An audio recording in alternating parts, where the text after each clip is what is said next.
Dan Cole stood at attention near the entrance of the Grand Hall on Harmon Point Station. His dress uniform was perfect. Every button was polished. Every crease was sharp. He had been a Marine for 8 years and he knew how to look the part, but nothing in his training had prepared him for the moment. He was standing in a room full of aliens from across the galaxy. Max Station flowed in neutral space between three major empires. It was humanity's first invitation to the Galactic Council military summit. This was a big deal. Humans had only made contact with alien life 5 years ago. They were still the new kids on the block. Everyone was watching them. Everyone was judging them. His job was simple: protect the Admiral, stay quiet, stay calm, do not cause any problems. The Admiral had been very clear about that during the briefing. Humanity needed allies. They needed trade partners. They needed to show the galaxy that humans could be trusted. Grand Hall was massive. The ceiling stretched up so high that Dan could barely see the top. Thousands of aliens moved through space. Some walked on 2 legs like humans. Others had 4 legs or 6 legs or no legs at all. Some floated. Some slithered. The variety was amazing and a little frightening. Kept his face neutral. He had seen combat in 3 different wars on Earth. He had been shot twice. He had watched friends die. But standing in this room full of creatures from other worlds made his heart beat faster than any firefight ever had. Grace appeared at his side. She was Navy intelligence, and she had been assigned to help the Marine detail understand the political situation. She was Korean-American with short black hair and sharp eyes that never missed anything. "Holding up okay?" she asked quietly. "Yes, ma'am," Dan replied, just taking it all in. He nodded toward a group of tall reptilian creatures on the far side of the room. They stood almost 8 feet tall with green scales and yellow eyes. Their uniforms were covered in medals and ribbon. "So they," Grace said, "they run the largest military force in this sector. They have been the dominant power for about 300 years. They conquered 12 species to build their empire." He studied them. They moved with confidence, arrogance even. The way they looked at other species reminded him of bullies he had known growing up in Detroit, that same swagger, that same sneer. "They don't look friendly," Dan said. "Not," Grace replied. "They think humans are weak, too small, too soft. They have been telling everyone that we don't belong here, that we should go back to our little planet and stay there." He felt his jaw tighten, but he kept his expression calm. He had dealt with people who underestimated him his whole life. He was only 5'10", not the biggest guy in any room, but size had never stopped him before. Evening reception began and Admiral moved through the crowd with practiced grace. She was a tall woman in her 50s with gray hair and a commanding presence. She shook hands and tentacles and various other appendages. She smiled and made small talk. She was good at the game. He followed at a respectful distance. His eyes never stopped moving. He watched for threats. He watched for anything unusual. Old hats from Combat Zone died hard. Then they approached. The leader was a massive creature named Commander Hal. His scales were darker than the others, almost black. His eyes were cold and cruel. He stopped directly in front of Admiral and looked down at her like she was an insect. "These are the famous humans," Hal said. His voice was deep and rough like gravel scraping against metal. "I expected something more impressive." Admiral kept her smile in place. "Commander Hal, it is an honor to meet you. The military reputation is known throughout the galaxy." "Of course it is," Hal replied. "We have earned that reputation through conquest and blood. What have humans earned? You have barely left your own solar system. You are infants playing at being soldiers." And felt heat rising in his chest, but he stayed still. This was not his fight. He was here to protect the Admiral, nothing more. "Are eager to learn from more experienced species," Admiral said smoothly. "That is why we accepted the invitation to the sun." Laughed. It was an ugly sound. "Learn? What can creatures like you learn? You are soft and fragile. Your bones break easily. Your skin tears like paper. I have seen your species. You are prey animals pretending to be predators." The aliens nearby had stopped their conversations. They were watching now. This was exactly what Hal wanted, an audience for his performance. Admiral's smile never wavered. "We may surprise you, Commander." "Not that very much," Hal said. He turned his gaze to Denny. Those yellow eyes studied him like a predator examining potential food. "Is this one of your warriors, this small thing?" He met his gaze while flinching. He said nothing. He had been ordered to stay quiet. A step closer. He towered over Danny by more than 2 feet. His breath smelled like rotting meat. "I have killed hundreds of warriors from dozens of species. Real warriors, not little creatures like you. Tell me, human, do you think you could stand against me for even 1 second?" "And Cole is one of our finest Marines," Admiral said quickly. "He has served with distinction in multiple conflicts." "Conflicts?" Hal repeated with contempt. "You mean those little wars you fight among yourselves on your single planet? That is not real combat. That is children fighting over toys." The other officers laughed. The sound echoed through the hall. More aliens were watching now. It was becoming a spectacle. Grace appeared at Dan's elbow. She spoke quietly. "They're testing us, looking for any reaction they can use against us. Don't give them anything." Gave a tiny nod. He understood. But understanding did not make it easier to stand there while this overgrown lizard insulted everything he had fought for, everything his friends had died for. Leaned even closer. His snout was inches from Dan's face. "I have heard that humans break easily, their minds as well as their bodies. Perhaps I should test that theory." Admiral stepped between them. "I think we should move on, Commander. There are many other delegations I need to greet." Held Dan's gaze for another long moment. Then he stepped back with a cold smile. "Yes, run along, little humans. We will talk again soon, I promise you that." Away with his officers following behind him. Their laughter trailed after them like poison in the air. Grace let out a slow breath. That could have been worse. Said nothing. His hands were steady. His face was calm, but inside something had shifted. He had met men like Hal before. They pushed and pushed until someone pushed back, and when that happened, things always got ugly. Had a feeling the assault was going to be very interesting indeed. Next morning came too quickly. Danny had barely slept. His mind kept replaying the confrontation with Hal, the arrogance, the contempt, the way the creature had looked at him like he was nothing. Those thoughts aside as he took his position outside the main summit chamber. Today was the first day of official meeting. Admiral would be presenting humanity's case for military partnership status. It was the whole reason they had come to Harmon Point. Quarter was busy with alien delegates moving toward the chamber. Dan watched them pass. Some nodded at him politely. Others ignored him completely. A few stared with open curiosity. Humans were still a novelty in that part of the galaxy. Grace joined him after a few minutes. She looked tired too. Dark circles under her eyes suggested she had been up late working on something. "All night?" Dan asked. "I was reviewing cultural protocols," she said, "trying to understand what we're dealing with. These people have very sick ideas about honor and combat. Physical dominance is everything to them. They see any species that won't fight back as beneath contempt." We're supposed to just take whatever they dish out. He shook her head. It's complicated. We need allies. We can't afford to start a conflict with the most powerful military in the sector. But if we look too weak, the other species won't respect us either. It's a balance. He understood balance. He had spent his whole life walking that line, knowing when to fight and when to walk away. But there were limits. There were always limits. Morning session went smoothly. Admiral gave her presentation and it was well received by most delegation. They sat in the back with their arms crossed and their expression sour. They did not applaud when she finished. They did not ask questions. They just watched with those cold yellow eyes. In the lunch break, Daniel escorted the Admiral to a private dining room. She seemed pleased with how things were going. Making progress, she told him. The delegation is very interested in raid. They want to discuss shared patrol routes. This could be the beginning of something important for humanity. What about the Daniel asked? Admiral's smile faded slowly. They are a problem, but not every species needs to like us. We just need enough allies to establish ourselves as legitimate partners in galactic affairs. Nodded, but he had a bad feeling. Hal had promised they would talk again. That felt like a threat, and Danny had learned to trust his instincts about threats. Afternoon session ended early due to some technical problems with the translation systems. Danny was walking through the main corridor toward the human quarters when he saw them. Hal and 6 of his officers. They were standing in the middle of the hallway, blocking the path. Considered turning around, finding another route. That would be the smart thing to do, but something in him refused. He had been walking these halls for 2 days now. He had every right to be here. He was not going to run from some overgrown bully. He kept walking. Watched him approach. That cold smile appeared on his reptilian face. Look what we have here. The little human warrior, all alone without his admiral to hide behind. Stopped about 10 feet away. I'm just trying to get back to my quarters. Excuse me. Tried to walk around them, but 2 of the officers moved to block him. They were huge, walls of muscle and scale and teeth. I'm not finished talking, Hal said. He stepped forward slowly. Each footstep was heavy on the metal deck.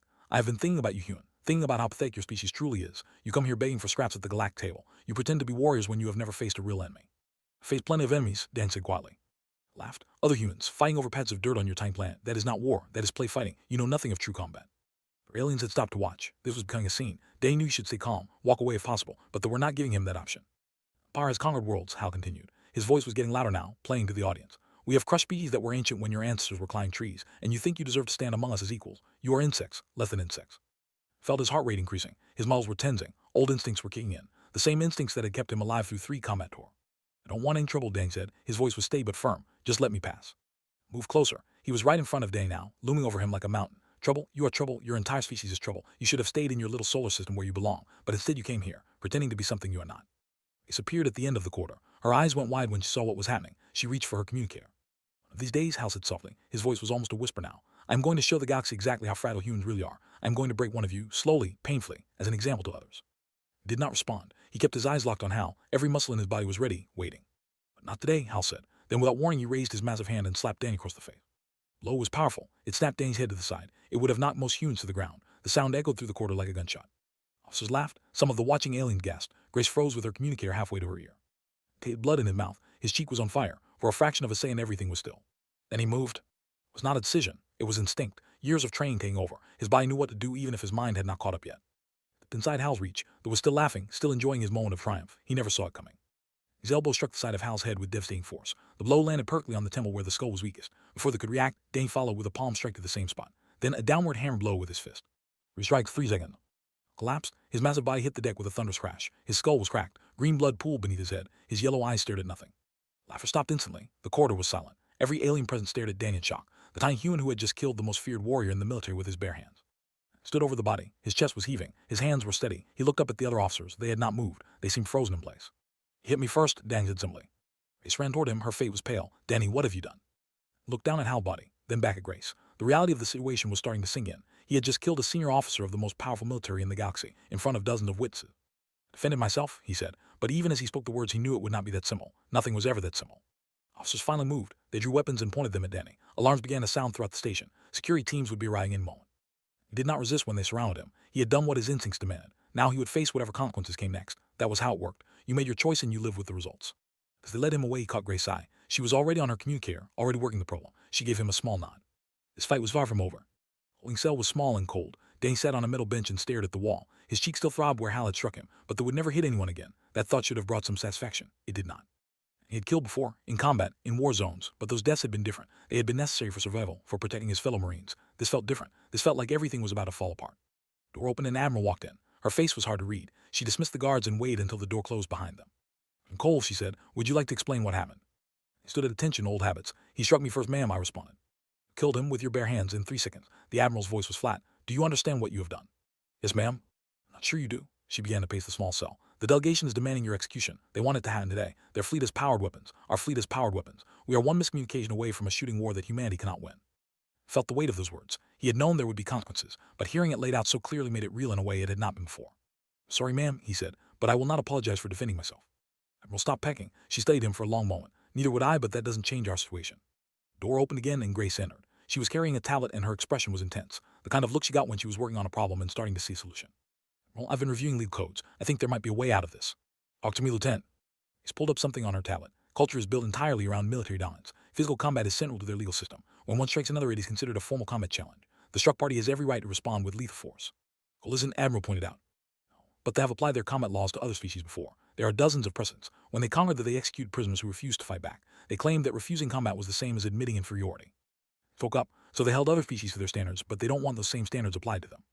It's not exactly. By their own legal code, Hal initiated formal combat when he struck you. You had every right to respond. The fact that you won so decisively is embarrassing for them, but it's not a crime. Admiral, consider this. The Galactic Council will want to hold a tribunal. Can you make this argument stand up? Think so, but I need time to prepare, and I need access to legal archives. Have whatever you need. The Admiral turned back to Denny. "Sergeant, I'm going to refuse their demands for your execution. I'm going to demand a full tribunal under Galactic Council authority. This is going to get ugly before it gets better. Are you prepared for that?" He met her eyes. "Yes, ma'am, I've been through ugly before." Admiral almost smiled. "Almost. I believe you have. Lieutenant will serve as your advocate at the tribunal. Cooperate fully with her. Answer any questions she has. We're going to need every advantage we can get." Left the cell. Grace stayed behind. She sat down on the bench next to Danny and let out a long breath. "Oh," she said, "this is a mess." "Sorry about that." He shook her head. "Don't be. I watched the security footage. He was trying to humiliate you, trying to humiliate all of us. He got what he deserved." She paused. "But I do need to understand exactly what happened, from your perspective, everything you were thinking and feeling." And leaned back against the cold wall. "You want the whole story." "All of it?" He told her, not just about the confrontation in the quarter. He told her about growing up in Detroit, about his older brother who had been killed in a gang shooting when Danny was 16, about how that death had nearly destroyed him, how he had been heading down a dark path until a Marine recruiter had given him a different option. He told her about boot camp, about learning discipline and control, about channeling all that anger into something useful. He told her about his first deployment, about the fear and the chaos and the way combat changed you in ways you could never fully explain. "Spent my whole life being underestimated," Danny said. "I'm not the biggest guy, not the loudest. You'll see that, and they think I'm weak. They think they can push me around. Most of the time I let it go. I've learned when to walk away, but there are limits." "What are your limits?" Grace asked. I thought about it. "You can insult me, you can disrespect me, I've heard it all before. Words don't bother me much anymore. But the moment you put your hands on me, the moment you try to hurt me, that's different. That crosses a line." "So when Hal hit you?" "Switch off, all the training took over. I was thinking about politics or consequences or what would happen next. I was just reacting, neutralizing the threat." Dan looked at his hands. "By the time my brain caught up with what my body was doing, it was already over." Grace was quiet for a moment. 3 seconds, that's how long the security foot shows. From the slap to Hal hitting the ground, 3 seconds. "Is that going to be a problem?" "Actually, it might help us. They have been telling everyone that humans are slow and weak, that we're not real warriors. You just proved them very wrong. Some species might see that as impressive rather than criminal." And not slowly, so what happens now? "Now we prepare for the tribunal. The Galactic Council has agreed to hear the case. A high arbiter named will be presiding. He's supposed to be fair. That's good for us. And if they find me guilty," he met his eyes, "then they get what they want, your execution, and humanity loses all the progress we've made at the summit. Everything we've worked for goes away." He absorbed that. The weight was enormous. The fate of humanity's galactic future resting on his shoulders, on something he had done in 3 seconds of instinct and violence. "No pressure, right?" he said. It surprised him by laughing. It broke some of the tension. "Just a little, but I believe in our case, Danny. What Hal did was wrong. What you did was justified. We just have to make everyone else see that." Stood up and gathered her tablet. "Get some rest if you can. The tribunal convenes tomorrow. I'll be back in the morning to go over our strategy." Left and Danny was alone again. He lay down on the hard bench and stared at the ceiling. Tomorrow would determine everything. His life, his species' future, everything riding on a legal argument in an alien courtroom. Strangely, Danny felt calm. He had faced impossible odds before. He had survived situations that should have killed him. Whatever happened next, he would face it the same way he had faced everything else in his life. It up, eyes forward, never back down. It was the Marine way, and it was who Dane Cole was down to his bones. The tribunal chamber was the largest room Danny had ever seen. It stretched upward for what seemed like miles with curved walls lined with thousands of seats. Aliens from every species imaginable filled the seats. This was the biggest event the Galactic Council had seen in decades. Everyone wanted to watch. He stood at a small podium in the center of the chamber. He wore his dress uniform again, the same one from the reception. It felt like that had happened years ago instead of just 2 days. She stood beside him at a slightly larger podium. She had barely slept. Dark circles under her eyes told the story, but her expression was focused and determined. Across from them stood the prosecutor. His name was Conant, and he was almost as large as Hal had been. His scales were deep red, and his eyes burned with hatred whenever he looked at Danny.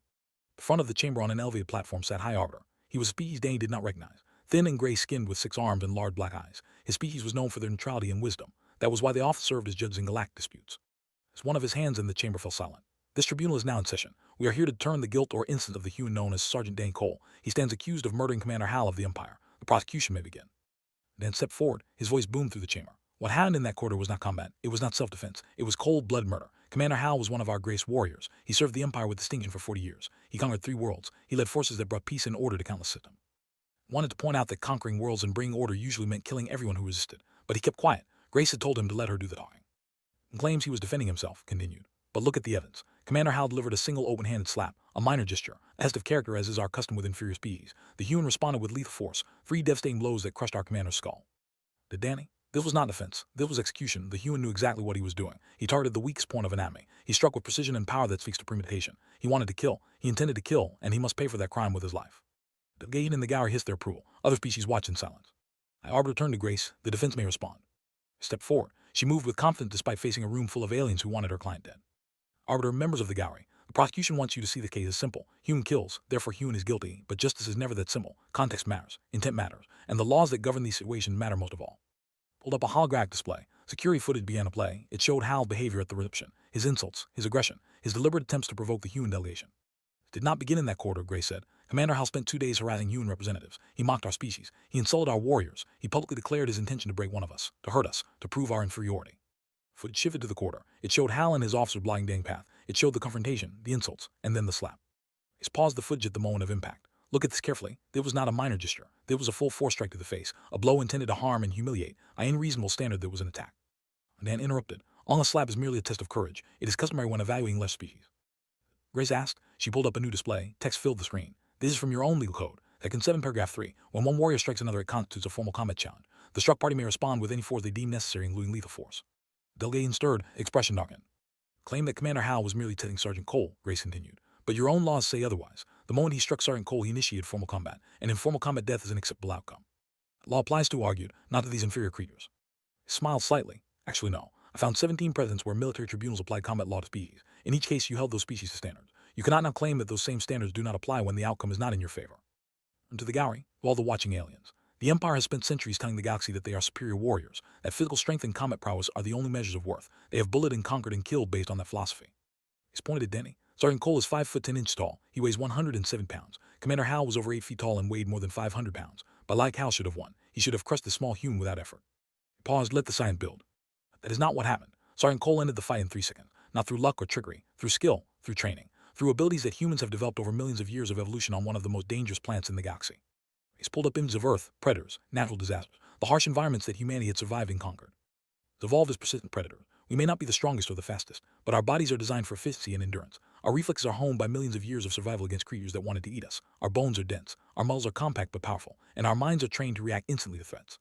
Look directly at Commandant. Commander Hal believed humans were weak because we are smaller than. He learned the truth too late. Size is not everything. Speed matters, precision matters, training matters, and on all those counts Sergeant Cole was superior.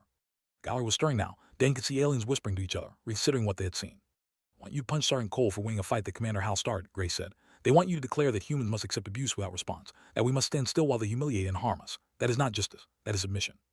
And to High Arbiter, by law Commander Hal initiated combat. By law Sergeant Cole had every right to respond with lethal force. By law this case should be dismissed. The only question is whether they will accept their own laws when those laws are used against them.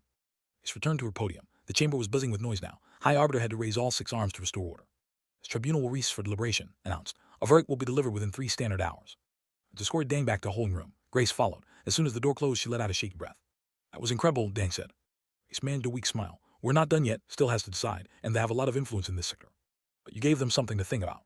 Hope so? Grace sat down heavily. I really hope so. Sat across from her. 3 hours. In 3 hours he would know if he was going to live or die. 3 hours to decide the future of humanity in the galaxy. It was going to be a long wait. Hours felt like 3 years. Dang sat in the holding room and tried not to think about what was happening in the chamber, about the High Arbiter weighing his fate, about whether his life would end today or whether he would walk free. He paced back and forth. She had done everything she could. Now there was nothing left but waiting. Chime silent, a guard appeared at the door. The tribunal is reconvening. The verdict is ready.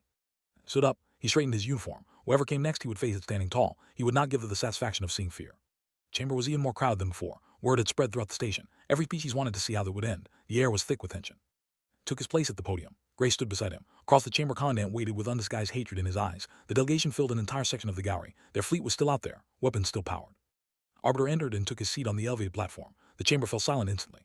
The tribunal has deliberated, said. His voice was calm and measured. We have reviewed all evidence presented by both parties. We have examined the relevant legal codes and precedents. We have considered the implication of our verdict for galactic peace and justice. It felt his heart pounding, but he kept his expression neutral. This was it. Facts of the case are not in dispute, continued. Commander Hal of the Empire struck Sergeant Dane Cole of Earth with an open-handed blow to the face. Sergeant Cole responded with 3 strikes that resulted in Commander Hal's death. This all occurred in less than 4 seconds. The chamber was so quiet Dane could hear his own breathing. The accusant argues that there was murder, that the response was disproportionate to the initial attack, that Sergeant Cole should face execution for his action. Paused. The defendant argues that under combat law the initial strike constituted a formal challenge, that Sergeant Cole had every right to respond with lethal force, that executing him would be a perversion of justice. Annette leaned forward, his clawed hands gripped the podium. This tribunal finds that the defense argument is correct. The delegation exploded with outrage. Roars and hisses filled the chamber, slammed his fist against the podium hard enough to crack it. His all 6 arms, order, there will be order in this chamber. Slowly the noise died down. They were still furious, but they respected the High Arbiter's authority, for now. It's clear, said. A physical strike against another warrior constitutes a combat challenge. The struck party may respond with any force necessary. The Empire has applied the law to 17 other species in recorded history. It would be hypocritical and unjust to refuse to apply it now simply because the outcome was unfavorable to interests. Look directly at the delegation. Commander Hal initiated combat. Sergeant Cole finished it. No crime was committed. This tribunal finds Sergeant Dan Cole not guilty. He is free to go. The chamber erupted again, this time with mixed reaction. They were still shouting in anger, but other species were making different sounds. Sounds of approval, sounds of surprise, sounds of something that might have been respect. And Dan stormed toward the exit. His officers followed. Before leaving, he turned and pointed at Danny. This is not overhuman. The Empire does not forget. We do not forgive. One day we will have our revenge. And met his gaze without flinching. I'll be waiting. And Alden disappeared through the door. The rest of the delegation followed. She grabbed Dan's arm. Her face was a mix of relief and joy and disbelief. We did it. We actually did it.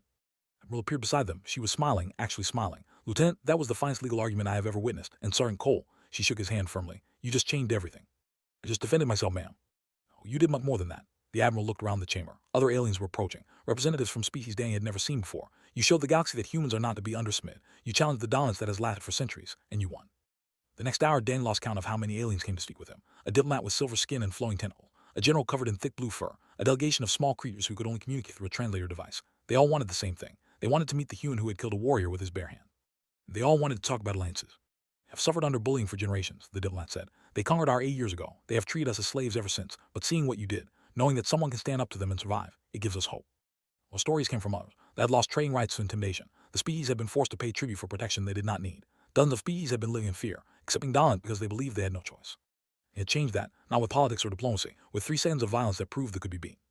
That evening, Danny stood at a viewport watching the fleet depart from the station. Their ships were massive and intimidating, but they were leaving, retreating from a confrontation they had lost. Grace joined him. She had finally got some rest and looked better than she had in days. Admiral has received partnership requests from 18 different species, she said. Trade agreements, military training exchanges, intelligence sharing, all because of what happened here. He shook his head slowly. I just reacted. I wasn't thinking about any of that. Not, but the result is the same. Humanity just became a major player in galactic politics, not because we're the strongest or the most advanced, but because we proved we won't back down. We proved we're worth respecting. Watch the ship disappear into the distance. They'll come back eventually. Was lying about wanting revenge. Probably, but by the time they do, we'll have allies who will be ready. Thought about that? About everything that had led to the moment. About his brother dying on a Detroit street. About joining the Marines to find purpose. About 8 years of training and fighting and surviving. All of it leading here, to a space station on the edge of the galaxy, to a confrontation that would shape humanity's future among the stars. Hey, Grace, he said. Yeah. Home we have a saying, talk is cheap but respect is earned. Dan turned away from the viewport. I think humanity just earned some respect. He smiled. I think you're right. Come on. The Admiral is holding a celebration dinner. You're the guest of honor. He followed her toward the door. Behind him, the stars stretched out in all directions. Millions of worlds, billions of species, and now humanity had a place among them. Not as inferiors, not as newcomers begging for acceptance, but as equals, as warriors, as partners. It had taken 3 seconds to change everything. 3 seconds and a Marine who refused to back down. Galaxy would never underestimate humans again.